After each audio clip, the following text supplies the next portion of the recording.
Alors, une autre phrase que j'utilise qui choque parfois, c'est que je dis qu'il faut libérer la parole non juive sur la Palestine, sur la question palestinienne. Alors, je voudrais expliquer d'abord ce que je veux dire, et puis, bon, la question de savoir si on me reproche que ça pourrait vouloir signifier que je veux attiser l'antisémitisme. Premièrement, une façon très simple de me répondre, c'est de me dire qu'elle est déjà libre. Que les non-juifs peuvent dire ce qu'ils pensent. Mais ça, je pense que c'est indéfendable. Je connais trop de gens qui, entre deux portes ou entre quatre yeux, etc., reconnaissent que ça, c'est un sujet dont ils ne parleront pas, c'est un sujet dont ils ne diront pas ce qu'ils pensent, qu'ils n'écriront pas ce qu'ils pensent, etc. C'est absolument... Bon, je ne sais pas qui ne s'en rend pas compte, mais j'ai l'impression que tout le monde s'en rend compte. Évidemment, il y a des gens qui ne sont pas juifs, comme Philippe Val, Caroline Fourret, etc., qui disent ce qu'ils pensent. Ça, c'est vrai. Mais ça, c'est un peu comme la plaisanterie. Dans le temps, en URSS, on disait que si vous voulez, que c'était un pays libre, parce que si vous voulez dénoncer l'impérialisme américain, vous pouvez le faire. Je veux dire, ici, évidemment, si on veut dénoncer l'islam, si on veut dénoncer Tariq Ramadan, si on veut dénoncer le Hamas, le Hezbollah, Ahmadinejad, etc., on est parfaitement libre de le faire. Mais il y a quand même un certain nombre de gens qui ont autre chose à dire que ça, et qui en particulier ne sont pas contents à propos d'Israël sur Gaza, ou à propos des manœuvres des lobbies, ou des entraves à la liberté d'expression, etc. Ça ne manque pas. Et tous ces gens disent en privé, mais ça on ne peut pas le dire en public. Bon. Alors, j'appelle à libérer la parole non juive parce que je pense qu'il y a un discours juif, entre guillemets, je vais mettre entre guillemets parce que je ne veux pas me prononcer sur ce que signifie exactement le mot, c'est une notion subjective à mon avis, juif dominant, qui est celui des organisations dites représentatives, qui est très pro-israélien, très pro-israélien. Puis il y a un discours dominé, qui est celui des juifs progressistes, et qui, lui, est critique d'Israël, mais qui est dominé, qui est beaucoup plus faible. Et puis en dehors de ça, il n'y a pratiquement rien. Et quand les gens s'expriment, et ça je le sais de nouveau d'expérience, quand les gens veulent faire une déclaration, etc., écrire un texte, ils veulent toujours avoir avec eux des juifs progressistes pour ne pas être taxés d'antisémitisme. Donc les gens ont intériorisé, à mon avis, ils ont intériorisé l'accusation avant même qu'elle ne soit lancée. Évidemment, ils sont sûrs qu'elle sera lancée, mais ils ont tellement intériorisé l'accusation qu'ils essaient de s'en prémunir avant même qu'elle ne soit lancée. Et ça, je dis, ça doit cesser.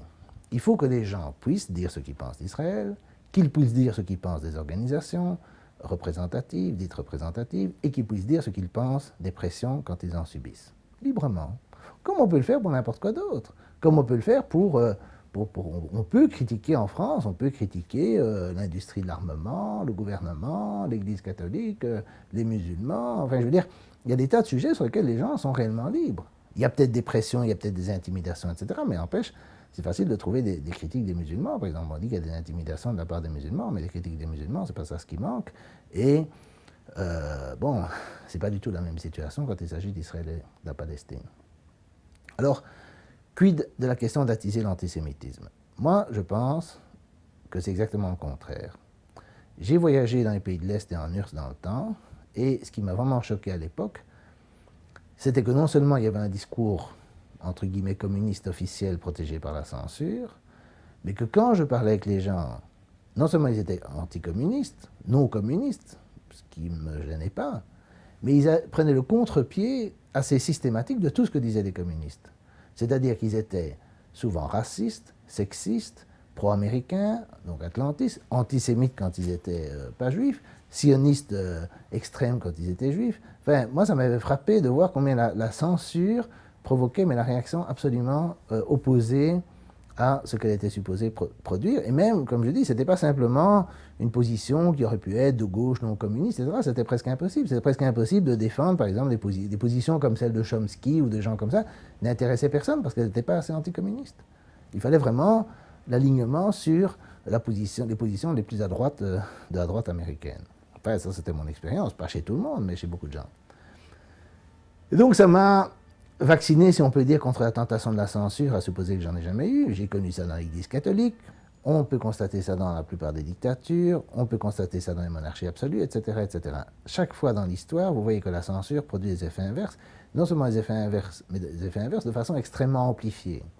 Alors moi, je ne comprends pas comment les gens qui veulent garder, disons, tenir ce discours d'intimidation qui empêche les gens de s'exprimer, plus évidemment les lois, comme la loi Guesso en ce qui concerne l'Holocauste, ou les lois antiracistes en ce qui concerne l'antisémitisme, comment les gens qui veulent garder ces dispositions peuvent-ils espérer que les effets soient différents? Bien sûr, ce n'est pas la même chose. Bien sûr, c'est moins radical. Les sanctions sont moins radicales que sous Staline. Et bien sûr, c'est pas aussi... c'est une intimidation, c'est une mort sociale, c'est une exclusion des gens, etc., etc.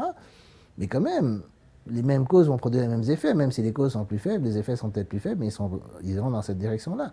Et donc, moi, il me semble que la seule façon de combattre réellement l'antisémitisme, c'est justement de libérer la parole non juive sur la Palestine et sur les organisations, etc., comme je l'ai proposé. Et ça, ce serait une véritable façon de le faire.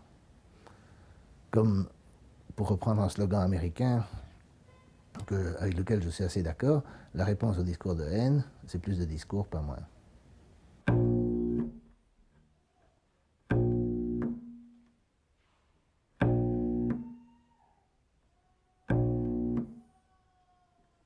Je voudrais terminer en faisant remarquer que ma position n'a rien de radical. Ma position, c'est finalement que les Palestiniens et les Israéliens, ou les Juifs et les Arabes, ou les Juifs et les musulmans, appelons ça comme on veut, ont les mêmes droits. D'accord?